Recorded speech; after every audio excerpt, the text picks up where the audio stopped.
Going live. Oh, we're live! Hey guys, Yay! how are you doing? So we're coming up to you guys again live with another one of those sessions where you can ask everything you want about traveling in New Zealand, and the two experts, Laura and I, are here to answer your questions. Yep, so once again, welcome to our New Zealand travel Q&A, which we actually do every single week now at the very same time as this one.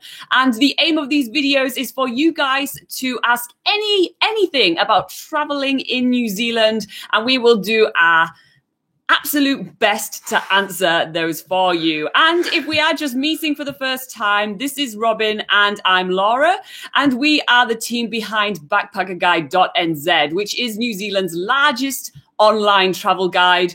And we have done quite a lot of traveling in New Zealand ourselves, obviously. If you haven't checked out recently, we have just completed our 365 days doing 365 activities in New Zealand. So we do feel like we are pretty much the experts at traveling in New Zealand. So once again, if you do have anything to ask, be sure to pop them into the live chats. Yeah, so also we have a lot of answers on backpackerguide.nz, which is the largest travel guide for the country. And we do link to it a lot in the comments below and also in the video description. So when we republish this video again, there is going to be heaps of links below. So it's always kind of helpful to get back after the live video and to just, come and check out all the links that we did for you. Now, as a backup, because, when it's early like that, the time everybody gets warm up, we also have questions that you guys send to us, because throughout the entire week, you guys are sending us questions. Now, you send us questions on YouTube, Facebook, Instagram, Twitter, by email, like so many ways. So we're just going to go through all the handles and then we'll go through some questions. So, yep. Do you want to go for the handles? So for Facebook, if you just search Backpacker Guide NZ, you will find us. On Twitter, we are at BPK Guide. And on Pinterest, we are on Pinterest, but you can't really ask too many questions on there because it's not that friendly. It's backpackerguide.nz. And what's another one? Instagram. That is at backpackerguide.nz. Easy as just start typing Backpacker Guide and you're sure to find us. Anyway, right. Shall we go ahead with some of the questions that we've received throughout the week? Yes, let's get started. Good morning, everybody. First, come on, say good morning in the chat. All right, so the first question we're going to go for is from Matt Mac1. He asked on YouTube, what is your tips for spending money on food, and how much would you spend and where would you go? So I think when he says spending money is more like saving money, because we always try to save money somewhere. So yeah, let's go and let's talk about how to save money on food. Yeah, so there are three main big supermarket chains in New Zealand. That is Pak'nSave, Countdown and New World. And usually in the smaller towns in New Zealand, you'll only have a choice of one of those. So you pretty much have to go with what you can get. But in the larger towns and cities, you're more likely to find a selection of those. And yeah, usually typically the more cheaper supermarket is Pak'nSave, but that's not always the case. So you don't need to make any huge decisions based on that. But there are some smaller convenience store like supermarkets as well, like Foursquare and Fresh Choice, especially Fresh Choices in the South Island. So they're another option as well. Do you have anything else to add to that? Yeah, I want to go through some money-saving tips. So let's go with grocery shopping first. So here's a few tips for saving money when doing your grocery shopping. Well, the first one is to get some of those discount cards. New World has a New World Club card, and Countdown has like a one card, and you can actually get visitor version of those. They're made of paper, and when you scan it, you get an extra discount. So anything that will have something like one card special or club deal, it will be a discount that you can only get when you swipe that card. So the first tip is to get that, because, it can save you $1 here and there. So make sure you grab your discount cards. Now, the second tips for that is to shop at closing time. Now, it's very well known almost throughout the entire world that around closing time, they go around the meat section and they discount everything that hasn't been sold for the day. They do similar things, like they do bags of fruit, which are about to kind of be almost too good right now. Too good. No, sorry. they're ready to eat right now, but they're Yeah. not good enough for tomorrow. And they discount those things as well. So shopping around closing time is really good. Now, closing time can be around 6 o'clock and can be around 9 o'clock. It really depends where you are. And on that note as well, they actually do those sort of deals really early in the morning when they first open sometimes. So that's also worth looking at as well. If you're an early bird, get to the supermarket as soon as it opens and you might find some good deals on fruit and vegetables. Yeah, what else do I have right here? Oh yeah, don't shop when you're hungry. That's world famous. Like, I mean, I see that everywhere on the internet. It's like, if you shop when you're hungry, you want a snack and you grab so much more. It happens to me all the time. I always grab a couple of chocolates or something like that if I'm hungry. By the way, guys, on the live chat, tell me if I'm talking too fast. I've received a lot of comments about that, and I'm trying to slow down, but sometimes I kind of forget. So tell me if I'm just too enthusiastic. Yeah. The next tip when you do your grocery shopping is to buy versatile ingredients. Now, we have an article about the must-have food items for backpackers when you travel around. The thing that you can cook almost with everything, the things which are super easy to find and that are cheap enough.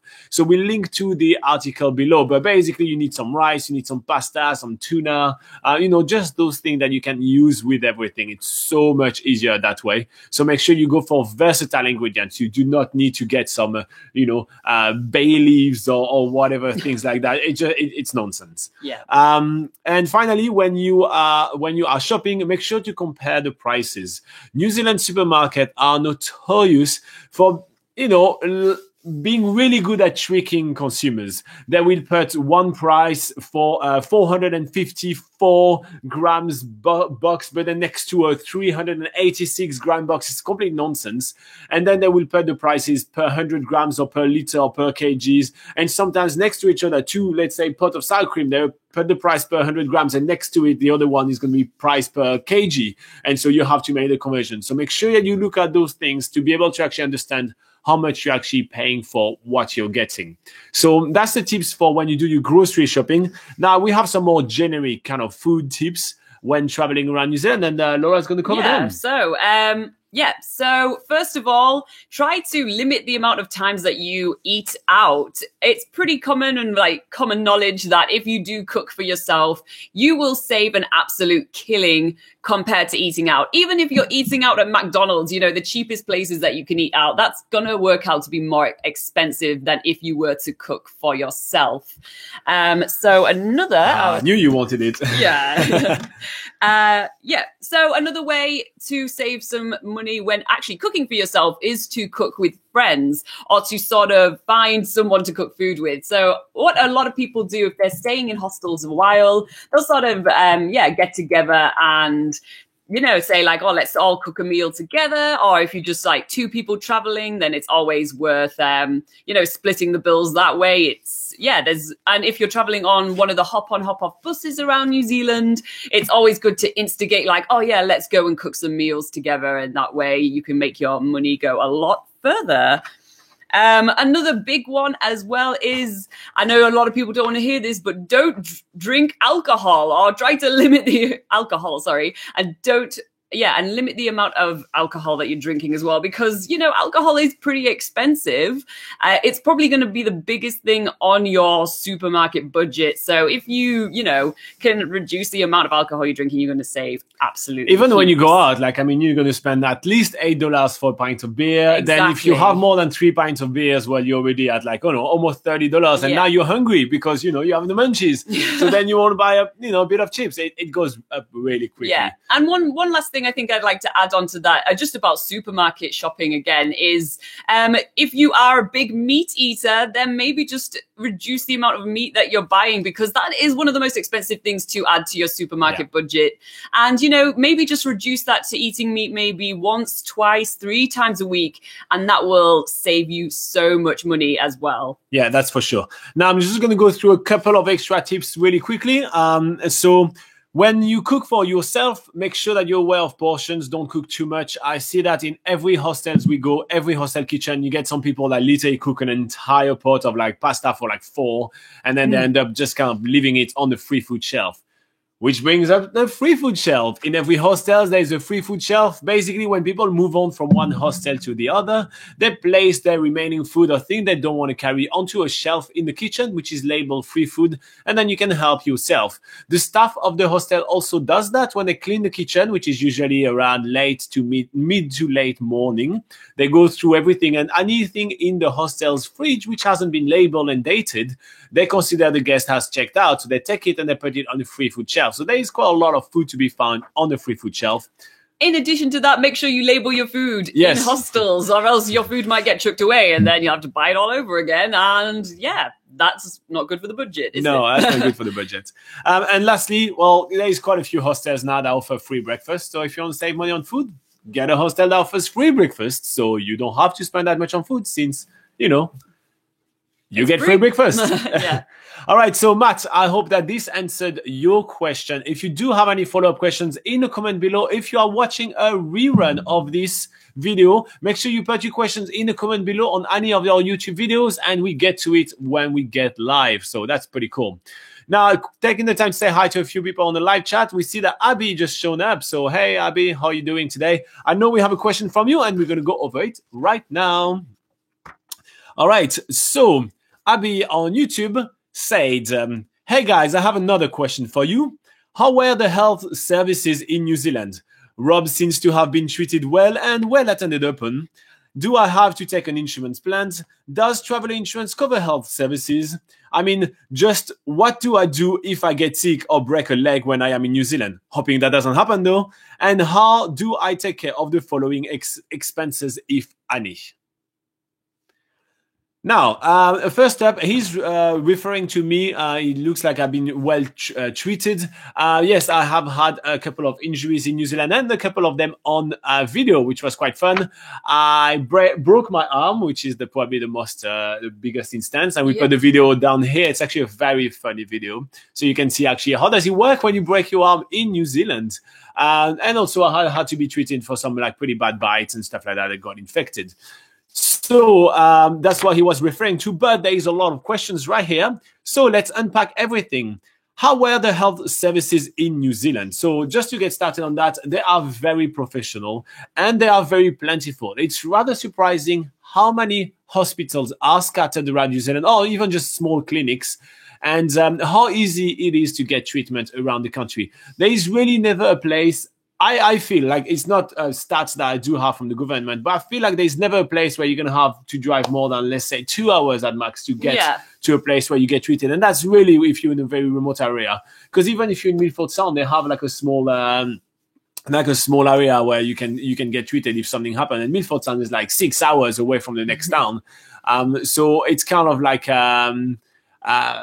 It's kind of really There's easy. always one pretty close by or a quick drive away. Yeah. Yeah. So health services in New Zealand in general, very good. I have not been disappointed almost every time I needed something. Every time I went to a doctor, even if it's to a GP, which is a general practitioner, super easy as well. So nothing to complain about that.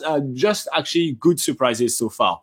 And next section of your question is, do I have to take an insurance plan? Laura, do you want to cover that? Yeah, well, if you are in New Zealand on a working holiday visa, then one of the actual criteria that you need to meet from Immigration New Zealand is that you do need to have travel insurance or a travel insurance policy.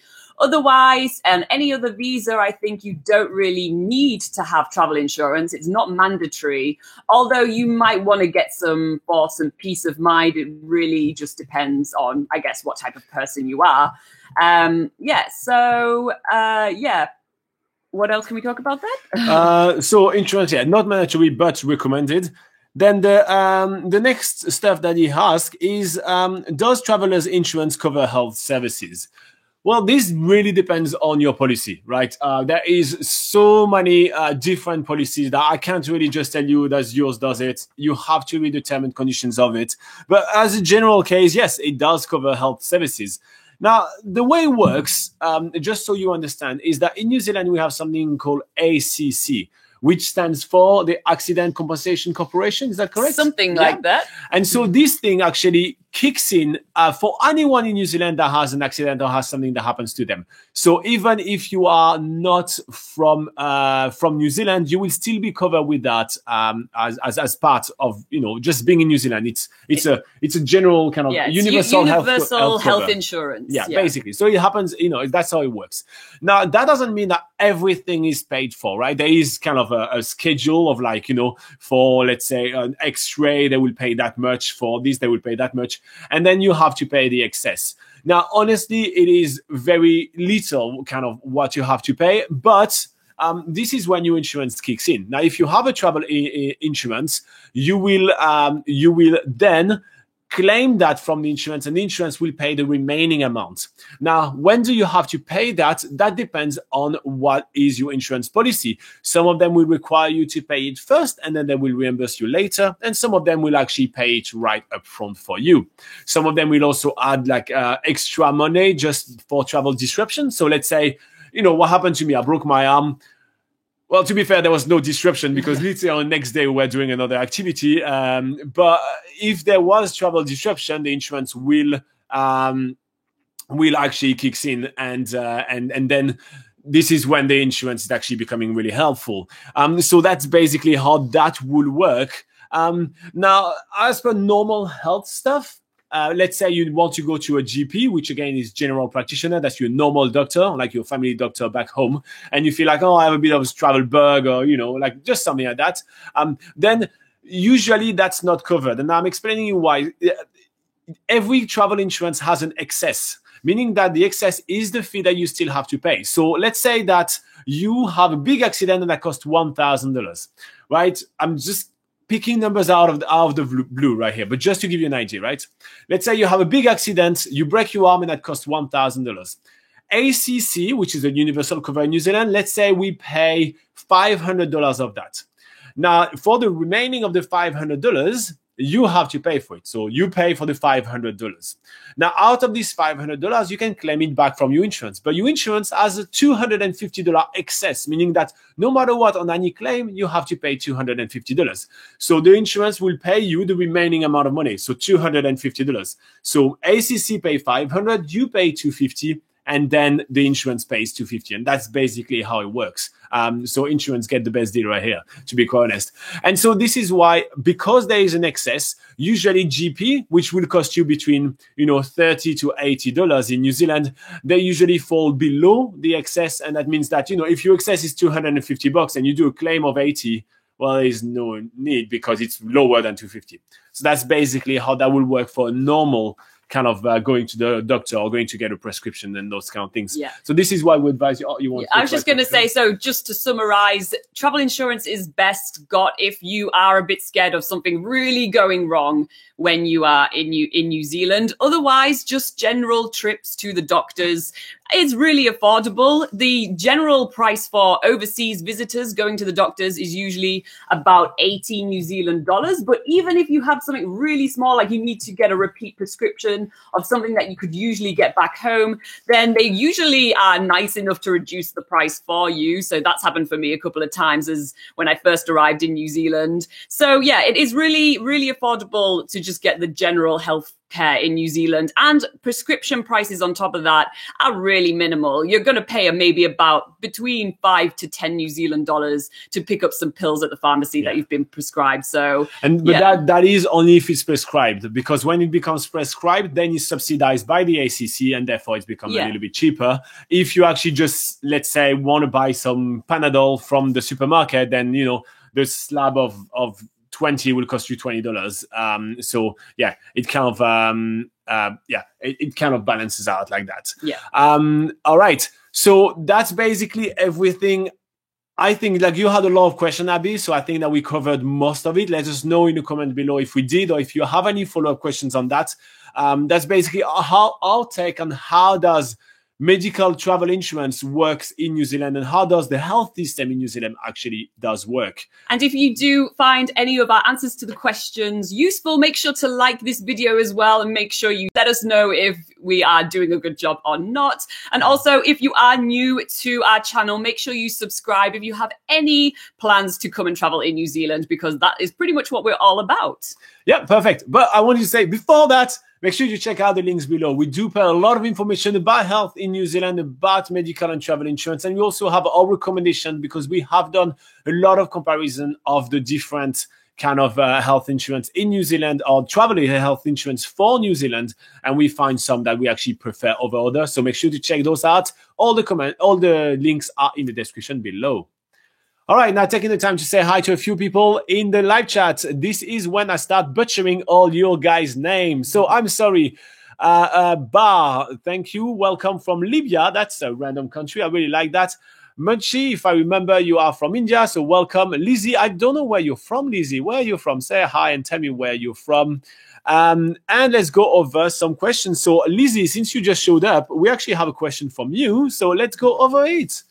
All right. So on YouTube, Lizzie asks, actually, Laura is going to read it. On YouTube, Lizzie asks, go for it. Okay, so on YouTube, Lizzie asked us, another great video. Thanks, guys. That's not a question. That's more like, hey, thanks. I might have a question for your next live video. Which mobile operators do you recommend for pay-as-you-go SIM cards when traveling in New Zealand? Now, I'm just going to repeat that. So that is Lizzie asking a question on YouTube. I might have a question for your next live video. Which mobile operators do you recommend to pay as you go SIM cards when traveling in New Zealand? Shall I repeat that one more time in case that was a little hard to follow? Okay, so once again, Lizzie from YouTube asked, I might have a question for your next live video. Which mobile operators do you recommend for pay-as-you-go SIM cards when traveling in New Zealand? All right. Do you want to get started? Tell us what network we have in your country. Yeah, so in New Zealand, the main networks that you'll find are Vodafone, there's also Spark, and there's also 2 Degrees. They're the 3 main ones, and usually their prices are very much similar. They are all competing against each other. But a branch of the Spark network is called Skinny, and we find that they do have much cheaper prices on their network than those 3 main competitors. There's also other small phone networks as well, but I think we sort of just stick to Skinny because we know that is the cheapest way to go. And that's definitely the ones that we personally use for traveling in New Zealand. That's for sure. So I'm actually just looking right now at my Skinny plan because that's the one that we actually are using. But yeah, so just one thing about the 3 network is that obviously there are much more brands than that, but those 3 networks, Vodafone, Spark, and 2 Degrees, are the only one that have towers around New Zealand. So they're the one that have all the coverage around the country. And then all the other little brands like Skinny, they buy the minutes from Spark or Vodafone or 2 Degrees. Now, the best coverage is Spark. Then Vodafone kicks in second, and 2 Degrees has not great coverage. So I know that 2 Degrees give free SIM cards to everybody. They have like those visitors plan and all of that. But honestly, it's not necessarily worth it to do it that way just because it doesn't work that way as soon as you get off the beaten track, basically. Now, there are going to be some areas where you're not going to have coverage with Spark, but you're going to have coverage with Vodafone. And there are going to be some areas where you're going to have coverage with Vodafone, but not with Spark. It's normal. It does happen everywhere.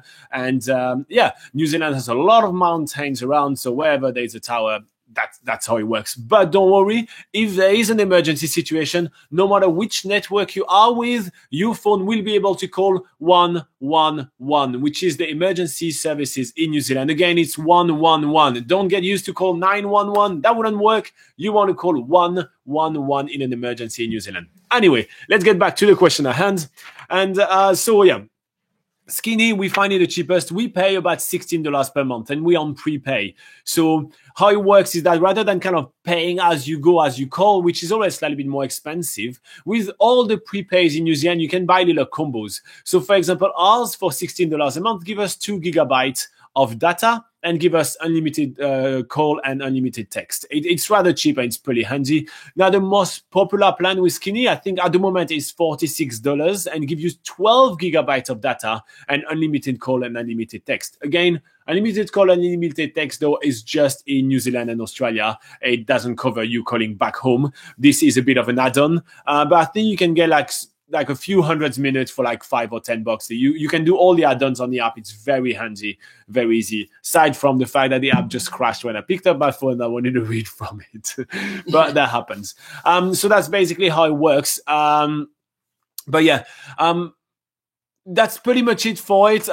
Compare the prices, obviously, and check out on Backpacker Guide. We have a comparison kind of articles where we compare all of them. It changes so often, so we try to keep the article up to date, but it changes very regularly. Prices do change quite often, but usually nothing too extreme out of what we mention on our website. So we do, like Robin said, try to keep those updated. But I'd just like to mention one last thing about those combos that you can get with Skinny is that they're super flexible. So if your circumstances changed, for instance, when you first arrive in New Zealand, you don't know that many people, so you're not likely to be texting and calling and, like Facebook messaging people as often when you first arrive in New Zealand. So you can get a lower plan, which is like super, super cheap. They do have some really cheap plans. But then as you start to find that you're using your phone more and things, then you can, always change your combo depending on what your circumstances are. So I think that's also a really good thing to note as well for phones in New Zealand. Also, one last thing is you need to make sure that your phone, if you're bringing your own phone from home, you need to make sure that it actually works in New Zealand because there's different, what's it called, bandwidths? Yeah, so they use different bands. All the companies use different band networks. So you need to check the compatibility of your phone because, well, you may actually have to buy like a cheap ass phone and just, put your SIM in it. There is some phones for like $9 or $20 in New Zealand. So that's quite easy. So all the brands have actually compatibility tests on their website, and we'll link to those places on backpackerguide.nz. So you can put the EMIE number of your phone on it, and it will tell you, it's compatible or it's not. Yeah. So that's really important that you do this test so you can choose which one actually works with your phone if you really want to keep your phone. Now, you don't need to have like a SIM card from each network just in case. Honestly, you just drive 30 minutes and then you can call, and you don't need to call every vacant second of your trip. Now, as a follow-up, actually, we do have some questions popping up in the chat about actually specific coverage for Skinny. Does Skinny cover Franz Josef, Queenstown, Milford Sound, and Waitomo? From memory, from the last time we went there, it didn't cover Milford Sound, but covered everything else. Yeah. So, it did cover Franz Josef, yes. It did cover Queenstown, absolutely, yes, no-brainer. It did cover Waitomo, yes. Term and conditions apply. I'm not 100% sure, but I think I remember correctly. Unless you're in a cave, everywhere else is going to be fine. But almost no matter what, you won't really have coverage in Milford Sound. So you have to know that you're out of coverage when you go to Milford Sound. And, it's a great, peaceful place. And so why would you want to actually, Snapchat about it? Just take the time to enjoy the place and Snapchat later. Speaking of Snapchat, are we on Snapchat, Laura? Oh, we were, but... Oh, no, we know Snapchat. All right, next question. Let's just skim that. All right, so Lizzie, I hope that answered your question. If you do have any follow-up, putting it on and just let us know. We are here live, so, we like questions. Now, taking the time to go through the live chat right now. Everybody said they want 2 SIM cards. God damn, guys. You really want 2 SIM cards. That's going to be such a really pain. want to be connected. Oh, actually, Anuj is asking about skydiving. All right. So Anuj is asking, I hope I'm pronouncing your name right, man. I'm or miss, I'm not sure, but please just forgive me. So Anuj is asking on YouTube, is confused about something. Should he skydive in Wanaka or in Queenstown? All right. So Wanaka, Queenstown, Laura. Well, it depends on... Well, the experience itself is going to be very similar, as in the whole skydiving experience, falling at 200 kilometers per hour from 15,000 feet or whatever height you choose. That portion of the experience is going to be similar no matter where in the country you do it. But I think the only thing that you would need to compare between the companies is, first of all, the prices and also the scenery. So, obviously, Wanaka has this nice, huge lake surrounded by mountains, Lake Wanaka, and it has a nice picturesque river running out of the lake. There's also quite a lot of pastoral land as well with that as well. But for Queenstown, that is also got a huge lake. It's got huge mountain ranges as well. So they are very similar, but Yeah, it depends. Maybe when you arrive in one of those towns, maybe just think, okay, which scenery do I want to see from the sky? When you're looking around, like, this would look really awesome from the sky. We've actually done Skydive Wanaka on video. So if you guys want to check that in the link in the description after this, when we do the rebroadcast, you can check that out to see what that's like. But do you have anything else you want to talk about for the skydive between those companies? Well, I personally feel that you also may want to see which one you can book, right? Because especially if you travel in summer, those places get really busy. Okay, I can't stress enough how busy those things are getting, and they're doing like so many kind of skydives around. And so for this reason, I will definitely recommend to actually try to book both. Like, when around the time you're going to be doing your skydive, try to book both and see, which one is going to work. When you book it anyway, you don't have to pay for it. You pay when you're going to go skydive. So you can book it, and then, you can realize, okay, it didn't work for me. That's not the right time, or the weather is kind of crap, because that's the thing. Skydive is very much weather related.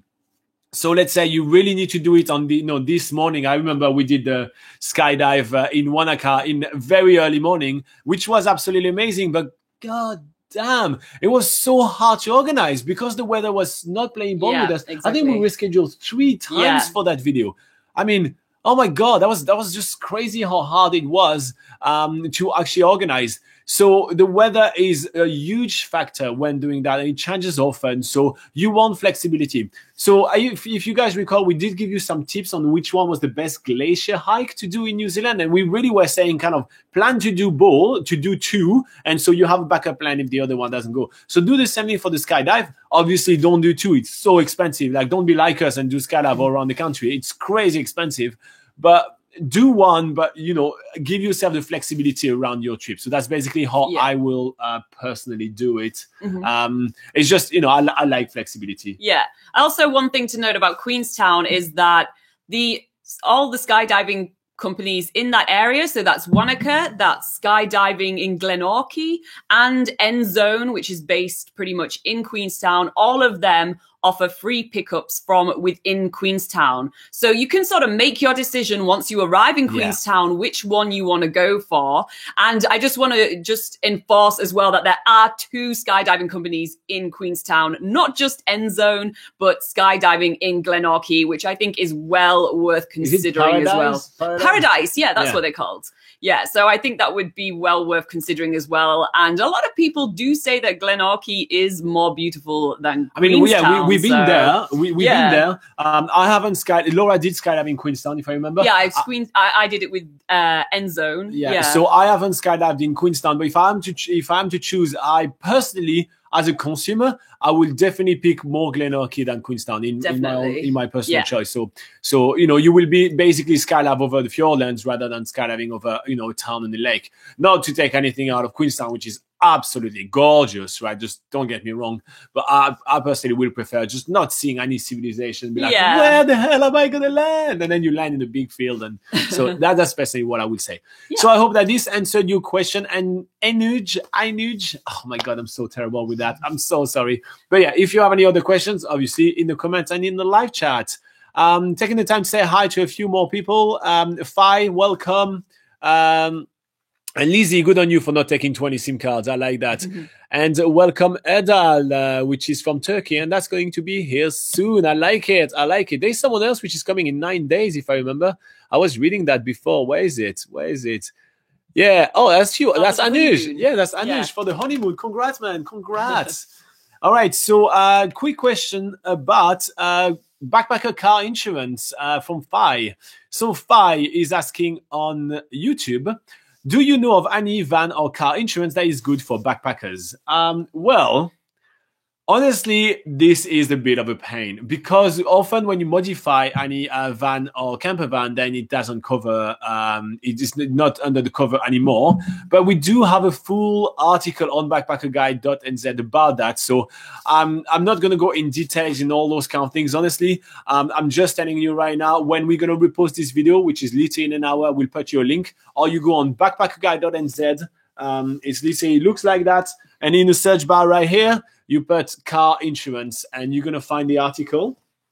and it's going to tell you everything about it. There is just so many little details right now. We could literally be doing the entire live video about that, and I think everybody is going to get bored out of their minds. So, Fai, I know it's a very critical question for your trip. There is heaps of stuff right here.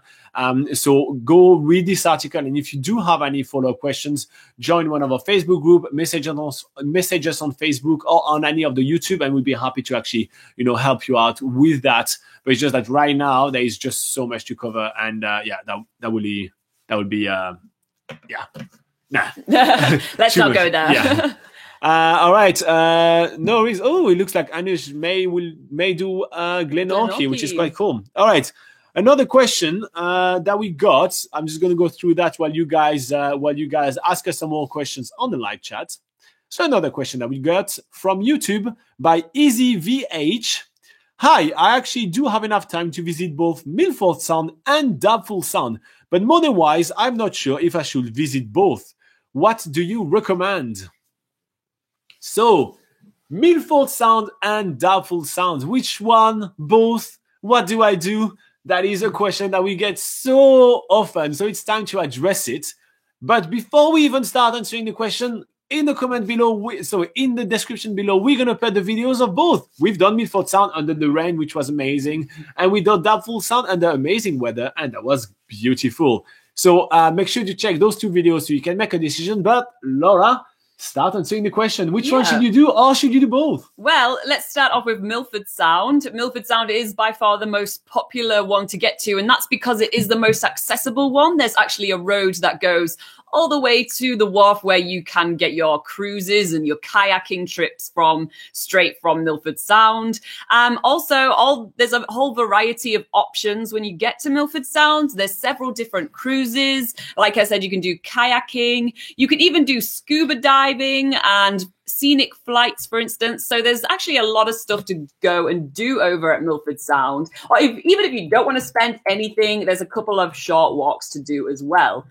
If you're on a limited budget, maybe if you're on limited time, maybe you would want to choose Milford Sound. It's absolutely stunning and beautiful, and you're bound to have a blast there. But on the other hand, there is Doubtful Sound, which is not as accessible to get to. The whole journey to get to Doubtful Sound involves going to a lake, which is near Te Anau. What's the name of the lake? Is it Manapuri? Lake Manapuri. And from there you have to take a boat trip across the lake. Then when you get to the other side of the lake, you go on a nice long bus journey through Fiordland National Park on the most isolated road in New Zealand, which is really awesome.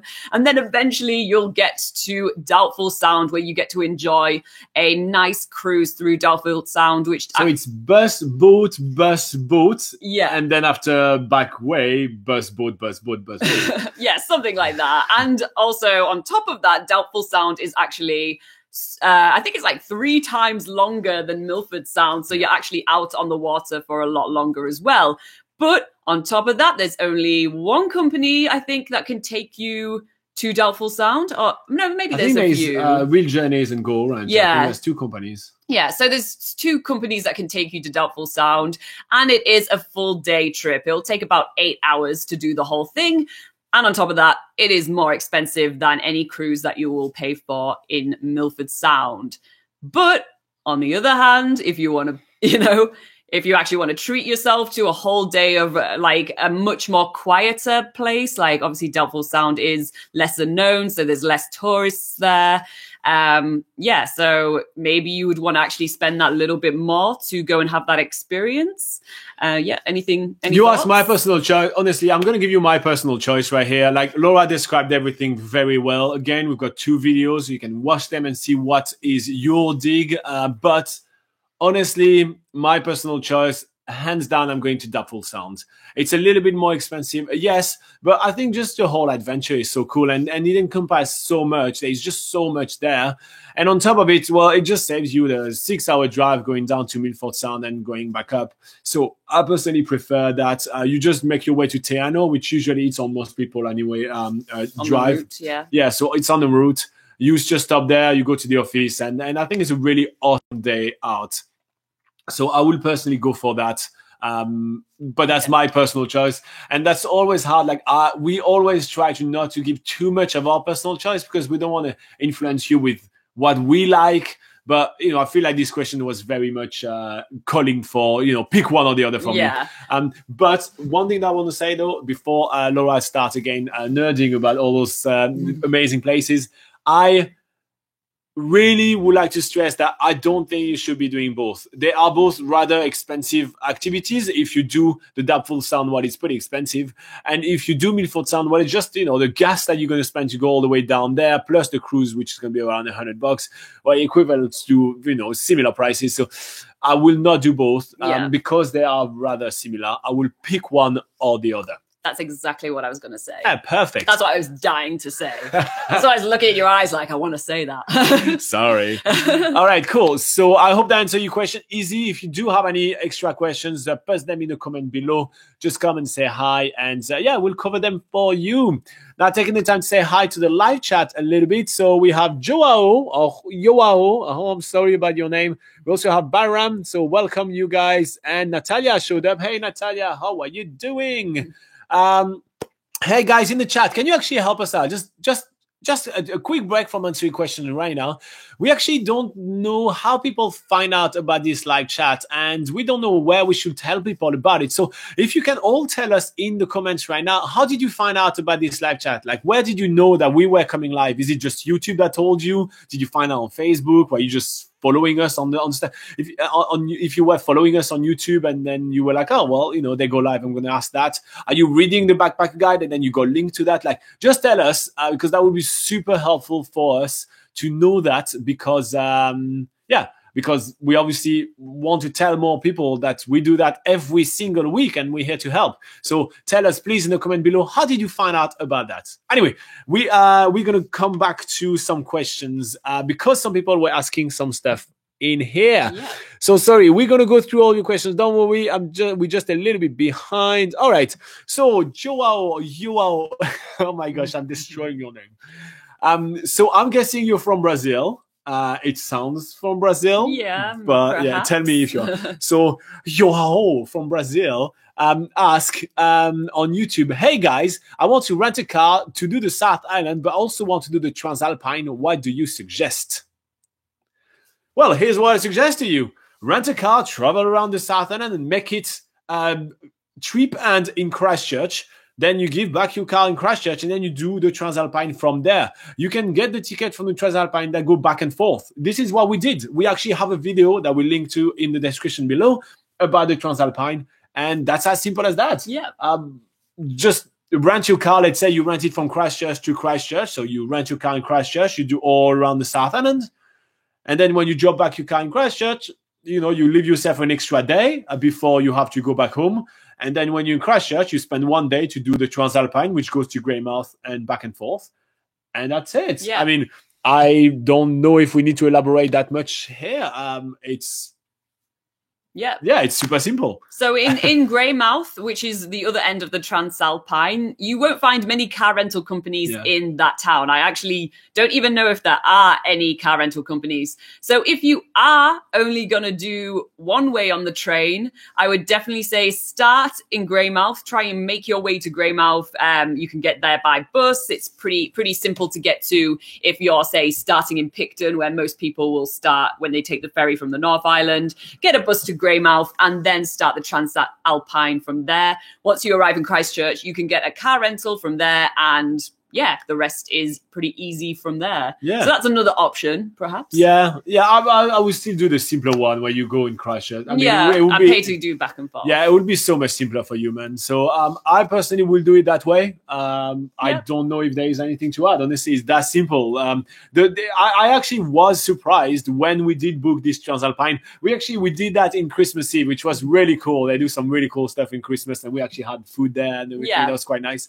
But I was really surprised that the trip is back and forth. And because you're on the train, like you take in the scenery and everything quite a lot, but then you move around the train or you get yourself some food or you chat with some people, and sometimes you miss some of the scenery. So it's really cool to do it back and forth because you get to actually see everything. Yeah. And you don't miss anything. So I personally do really like the back and forth way.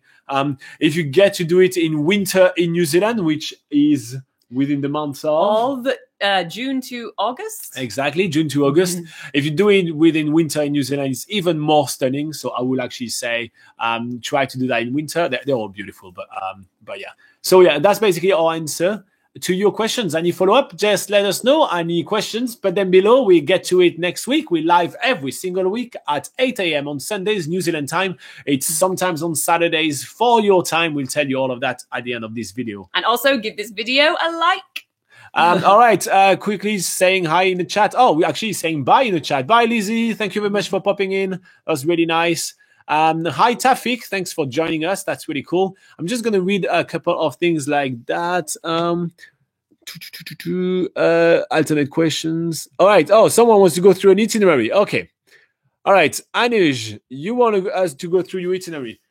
You know what? Next week, we're actually going to have a map. Okay. We're going to buy a map so we can actually show you map because we have so many questions with itineraries and it's so hard to do. So next week, if you come to us with questions about itineraries, we will have a map. But okay, Anuj on the YouTube is asking, his itinerary is start in Christchurch, do the Transalpine, complete the rest of the South Island by car, ending in Christchurch, and one of the... That's not the question. You had your itinerary somewhere. Yeah, it's just... Here, okay, yeah, cool. All right, Anuj, sorry, let's start again.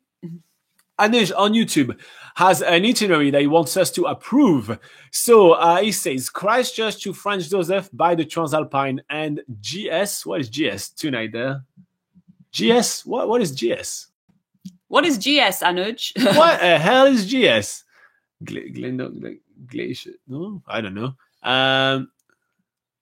Maybe we're just really dumb here. Yeah, and then 4 nights in Queenstown, and then wait till what? Anuj, tell us, what do you mean Queenstown?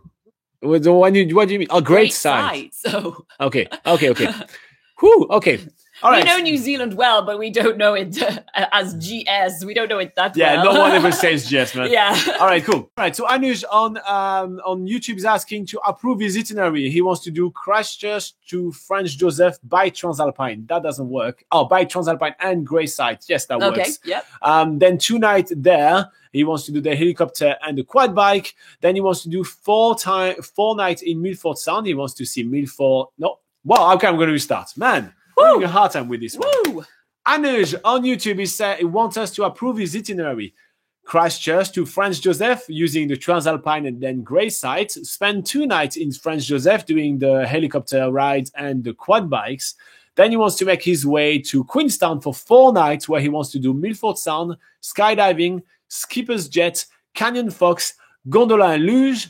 And then he wants to do 1 night in Waitomo. Does it look good? All right, itinerary. So, first of all, how many days do you have in New Zealand? Yeah, make sure you give us more information right here. How many days do you have in New Zealand? And then, all right, first, I'm really confused by the Waitomo part because you're going to be finishing in Queenstown. And then the only way to get actually fast enough from Queenstown to Waitomo is to fly to Auckland and then take a bus down to Waitomo, and then you're stuck there. So it looks like this is a little bit of a stretch right here. So you might have to just stick to the South Island for this time and then come back later. So they're here for 10 days. 10 days, yeah. I would just do... Stick to the South Island. Yeah. Although, but there's something you could do instead of Waitomo. So if you are going to Milford Sound, you will be passing through a little town called Te Anau. And there they do a glowworm cave tour, which actually takes you on a boat across the lake to these really awesome little caves. And they actually take you into a little boat within the caves where you can see some awesome glowworm displays. Yeah. So you can definitely do that instead of going to Waitomo, especially if you only have time for the South Island. And we'll make sure to put that in the description below after this broadcast, so that you guys have a link to the video for when we did the Te Anau glowworm caves, and you can see what that experience is all about. Yeah, so first thing first, on this itinerary, we will cut down Waitomo and send you to Te Anau instead. It is rather a short drive from Queenstown, so do that and save yourself a lot of hassle going up there. So that's the first thing that I would do, and you're going to still see the glowworm, so that's good. Yeah. Then Christchurch to the glacier country with the Transalpine. It's absolutely amazing. Definitely do that. That's really cool. A couple of days in the glacier is actually quite a good idea. Now you want to do a 30-minute helicopter flight. I think that I personally think that it is nice. I might, chip in a little bit more money and do a glacier hike. Yeah. I think that you'll enjoy it more than just flying by helicopter around it. Because you still get the views through a helicopter flight to get onto the glacier. But you get to do so much more. So while, you can spend I think it's about 300. I think it's $300 for the helicopter flight. It's like 400 for the hike. So you're much better off kind of spending a little bit more and get so much more out of it. So I will personally do it that way. Then doing the quad bike, where it's always fun. But if the weather is not good, there's plenty of awesome stuff to do as well. There's the beautiful glacier hot pools. If I recall your previous comment, I knew you on a honeymoon, so you may want her to relax and pamper. So maybe take her to the glacier hot pools. Private hot pools. Yeah, get yourself a private hot pools. You can hire them for like 30 or 1 hour, and you just by yourself in the lush bush. Again, we have a video on that too. Yeah, so check that video as well. So this is what I will do, just in case. Another great thing to do in Franz Josef, if the quad bike is a bit too adventurous for her, I know that usually for him it's okay, but for her, there is also glacier kayaks, which we have a video about. And oh my God, this is so amazing, so reflective lake. It is such a stunning tool. So that may be something to consider as well. All right, then you're moving on from there and you are making your way toward Queenstown. And there you want to do a lot of things. So yeah, Queenstown, you're going to have to book everything rather in advance. That's the one thing I would say about this itinerary. It sounds like a really good plan. I will chip down one of the activities that you have on the list to make your way to Te Anau to do the Glowworm tour. That's what I will do though. So let me have a look at the activities that you had on your list. So there's Canyon Fox, the Gondola and Luge, the Skipper's Jet, Skydive, and Milford Sound. So Milford Sound you should definitely do after you've gone to Te Anau, because you have to pass through Te Anau to get to Milford Sound. No, but he's going to be based in Queenstown, so he's going to do a bus tour over there, since he's traveling by bus anyway. Oh, okay. Yeah, I'm personally thinking that's what I'm thinking. So that scratch that last comment.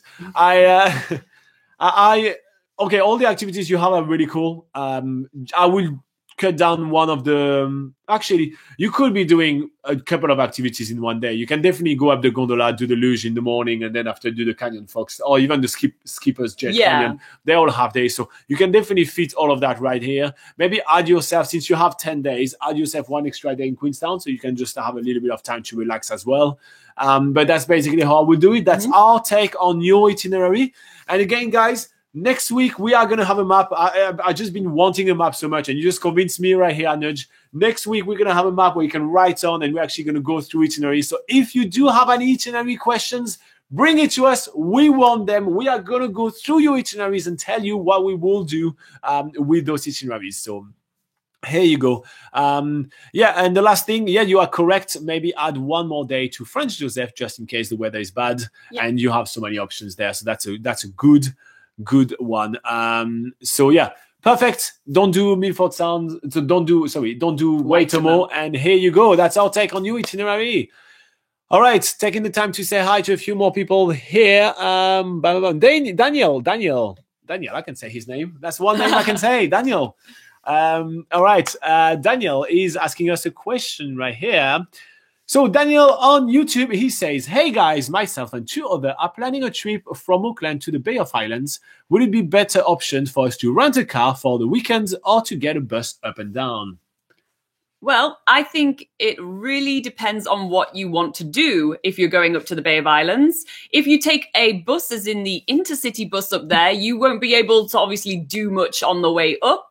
You'll just basically have to do everything that you want to do once you arrive in the Bay of Islands and the Paihia area. But there's a lot of really amazing stuff to check out on the way from Auckland to the Bay of Islands. For instance, there's waterfalls you can stop at, such as the Whangarei Falls. There's the caves, some free glowworm caves, the Waipu caves, for instance. So there's lots of little things. Goat Island Marine Reserve. Don't forget that. That's one of my favorite things to do. What? Yeah. and the Goat Island Marine Reserve, which is about an hour out of Auckland. And there you can go and do snorkeling, and you can do like clear kayaking, which we have a video on, and we'll make sure to link up in the description afterwards. So yeah, if you want to do lots of things on the way up to the Bay of Islands, then renting a car would definitely be a good option to go and do that.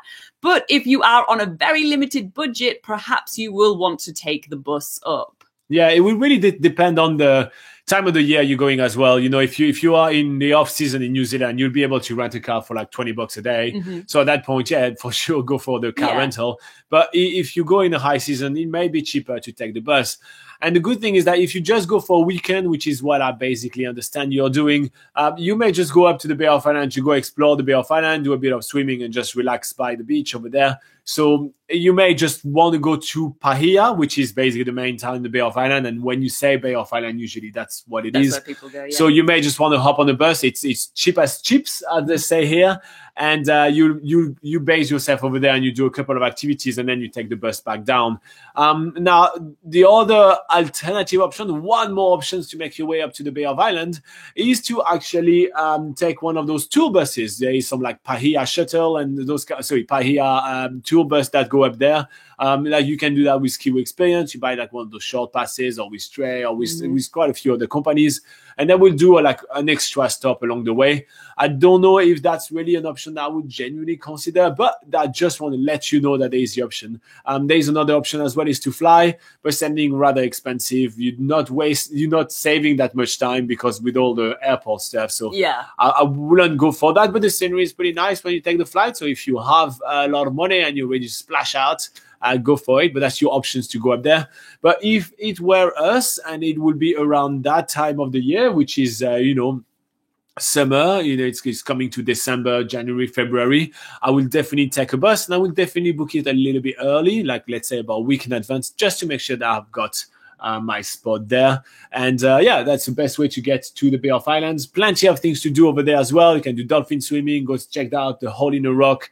There is amazing islands to visit. Which one? Urupuka. Yeah, Urupuka Island is a great island to visit as well.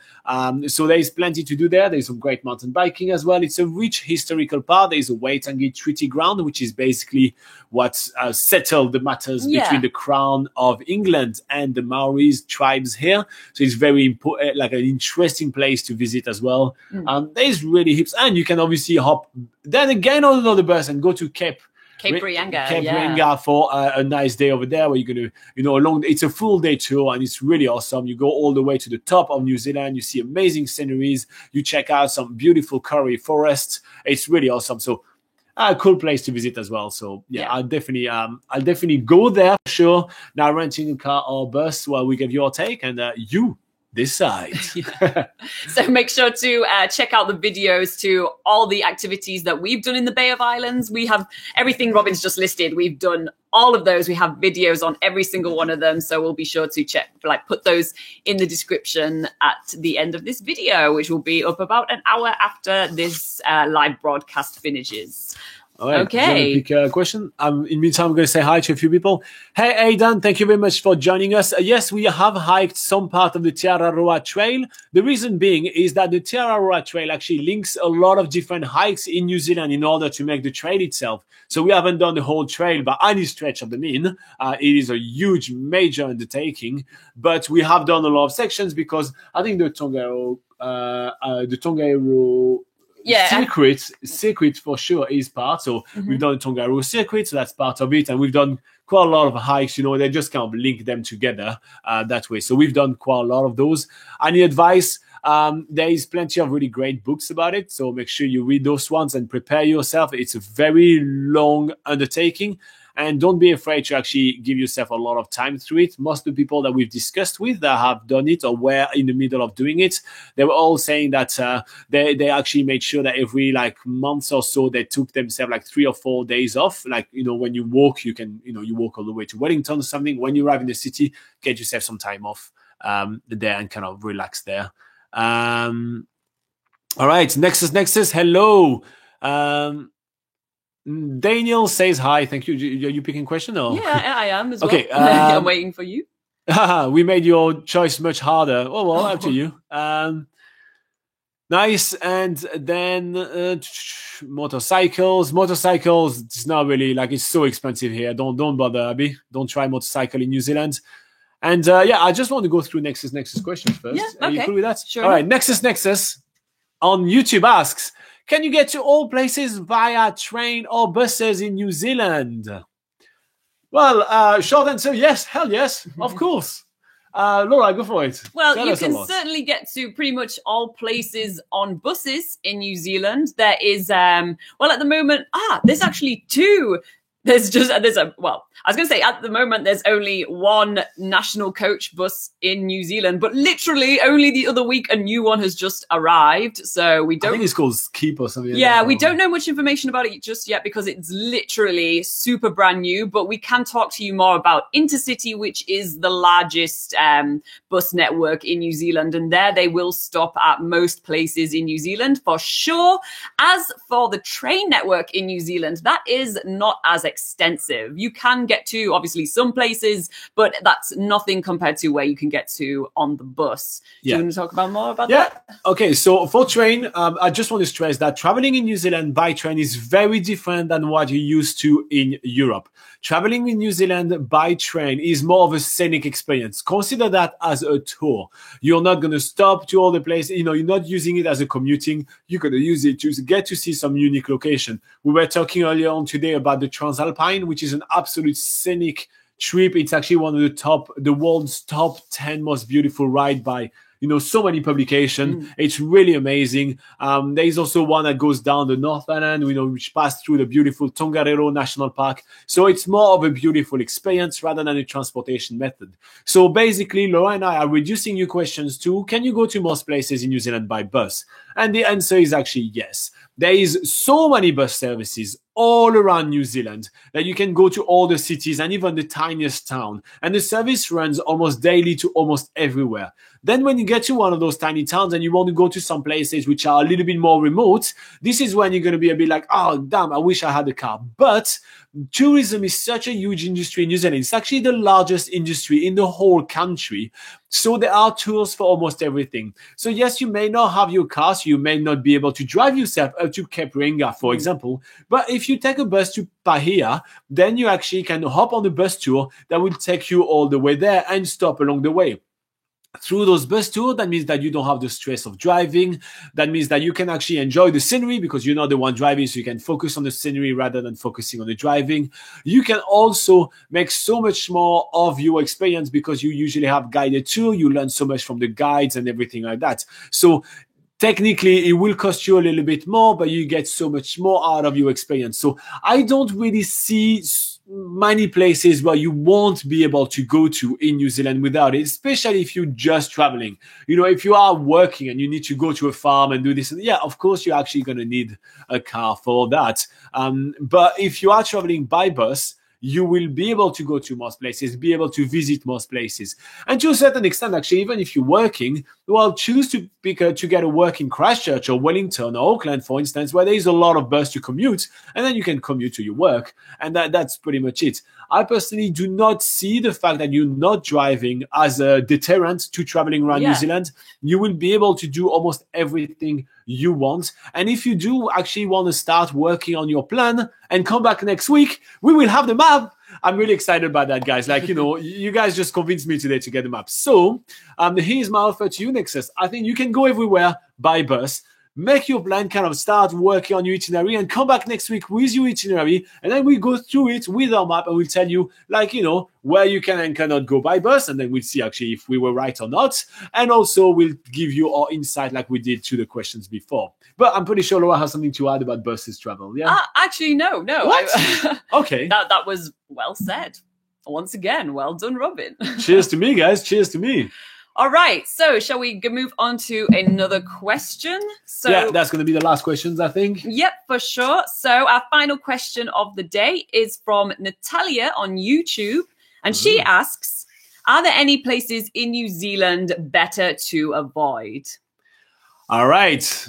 Okay. That is a tricky one. But we actually did some notes just to be, kind of Yeah. thorough. So everyone, would have an opinion on this. Sorry, it just seemed like didn't know where you were going with that. No, for it. Yeah, so obviously everyone would have a different opinion on that. Everyone has different opinions on what safety means, what is safe. But in general, people would generally say that New Zealand is a very safe country. It has quite a low population in New Zealand, and for that reason, you see less crime than in other places around the world. And on that side of things, New Zealand is very safe. We never got anything stolen or anything happening. Like, seriously, never got a bad story from traveling around New Zealand.